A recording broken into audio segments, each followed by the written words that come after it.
साद रसूल साहब आपके जानिब आएंगे और हुकूमती कारकर्दगी आपके सामने क्या रखनी, आप समेत तमाम अवाम को सभी मालूम है, लेकिन क्या वजह है कि तजर्बा लेकर आए साबिक सदर आसिफ अली जरदारी, शहबाज शरीफ साहब, इसाक डार साहब, अपने अपने जो इनके हैं उसमें एक्सपर्ट हैं ये लोग अपने अपने दायरे में रहते हुए, तो क्या वजह है किसी का तजर्बा कोई काम ना आया? हुकूमती कारकर्दगी ये है कि अपने लिए सब कुछ अच्छा, आवाम के लिए सब सिफर। रुबाब, आपको किसने कहा कि इनके पास तजर्बा है मुल्क को ठीक करने का? मैंने बात की इनके हुकूमती तजर्बे की, इक़्तिदार में रहने की। सब जाना चाह रहे हैं ना, वो आप समझ जाए। अच्छा गुजारिश ये है कि इनके पास हुकूमत में रह के पैसे बनाने का तजर्बा तो है, माजी में भी रहा है, इस दफा भी है, और उस चीज के ऊपर कारकर्दगी इनकी 100% है। पिछली दफा भी या हुकूमत में आके कुछ पैसे जायदादों के 8000% साइजेस इंक्रीज हो गए, और जब जायदादें इंक्रीज शायद नहीं हो सकती थी तो जिनके जो माजी के केसेस थे वो ख़त्म कर दिए गए। माजी के जब ये हुकूमत में आए 2008 के अंदर, तब भी माजी के केसेस ख़त्म कर दिए गए। फिर इस बात का उनको तजर्बा है, जिस तजर्बे के ऊपर वो पूरी 100% उतरे। इस दफ़ा भी करप्शन के दीगर इस तरह के स्कैंडल्स के तजर्बे हैं, वो आप थोड़ा सा वक्त दीजिए तो बहुक्म खुदा मेरा ख्याल है वो भी सामने आने शुरू हो जाएंगे। तो जिस चीज़ का तजर्बा है वो तो वो कर रहे हैं।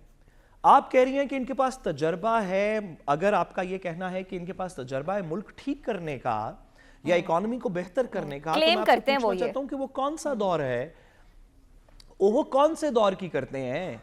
कोई ऐसा दौर आया है जिसमें नवाज शरीफ साहब ने, जरदारी साहब ने पाकिस्तान के अंदर हुकूमत शुरू की और डॉलर 50 रुपए का हो, और जब हुकूमत खत्म की हो तो डॉलर 25 पे आ चुका हो? नून लीग तो इसका क्रेडिट लेती है कि उनके दौर में रुपया मुस्तहकम रहा और डॉलर जो है उतना नहीं बढ़ा, चाहे बाकी उसे कहते हैं कि उन्होंने आर्टिफिशियली से करके रखा। रुपए के मुस्तहकम, सॉरी रुबाब, इस बात का क्रेडिट तो इमरान खान साहब भी लेते हैं कि हमने रुपए को थोड़ा कंट्रोल रखा, लेकिन जो पार्टीज भी कहती हैं कि हमने रुपए को मुस्तहकम किया, वो ये नहीं कह रही कि पहले डॉलर के खिलाफ रुपया 100 रुपए का था तो हमने 85 पे ले आए। वो कह रहे हैं कि डॉलर के खिलाफ रुपया 100 रुपए का था, हमने 200 पे नहीं जाने दिया, सिर्फ 125 तक गया हमारी हुकूमत में जी। और भाई, अच्छी कारकर्दगी का एक्सपीरियंस किसके पास है? मुझे ये बताइए कि कौन, इसाक डार साहब ने इकोनॉमिक टर्न अराउंड कब किया था? पाकिस्तान की तारीख में इकोनॉमिक टर्न अराउंड इसाक डार साहब के टाइम पे कब हुआ? मुझे बताइए कि नवाज शरीफ साहब के टाइम के अंदर पाकिस्तान तरक्की की राहों के ऊपर G20 में कौन सी दफ़ा आखिरी दफ़ा शामिल किया गया था? आसियान टाइगर्स में जब पाकिस्तान का नाम नवाज शरीफ साहब ने डलवाया था। को जरदारी साहब के टाइम पीरियड के अंदर हम ट्रांसपेरेंसी की हदों को छू रहे थे और उसके बाद बस सारी दुनिया पाकिस्तान आना चाह रही थी और पाकिस्तान के साथ काम करना चाह रही थी। हमने मीडिया ने बड़े बसद एहतराम, हमने मीडिया में ने ये बात कर करके कि ये एक्सपीरियंस्ड है, इन्होंने पहले भी काम किया हुआ है, हमने ये इंप्रेशन क्रिएट कर दिया कि ये आके चीजें ठीक करेंगे। ये इंप्रेशन तो हमने इमरान खान साहब के बारे में भी क्रिएट किया था साद रसूल साहब।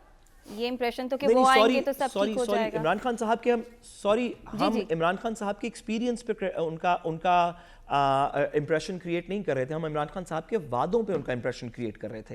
यहाँ पे हम कहते रहे कि ये एक्सपीरियंस टीम है, जरा मेहरबानी करके लोगों को बजाय कि ये बताएं हम कि ये एक्सपीरियंस टीम है, आके ठीक कर देंगे, लोगों को बताएं कि इनका एक्सपीरियंस क्या है, कि इन लोगों ने पिछले 40 साल में से 30 साल हुकूमत की और उस 30 साल के अंदर पाकिस्तान को हर दफा इकोनॉमिकली वीकन किया। ये इनका एक्सपीरियंस है, अपने केसेस माफ करवाए एनआरओ के अंदर भी, इस दफा भी ये इनका एक्सपीरियंस है। इस एक्सपीरियंस के ऊपर मेहरबानी करके आप उनको जज करें और 100 में से 100 नंबर दें, क्योंकि इस दफा भी उन्होंने आके अपने एक्सपीरियंस को वापस पूरी तरह दोहराया। ठीक है।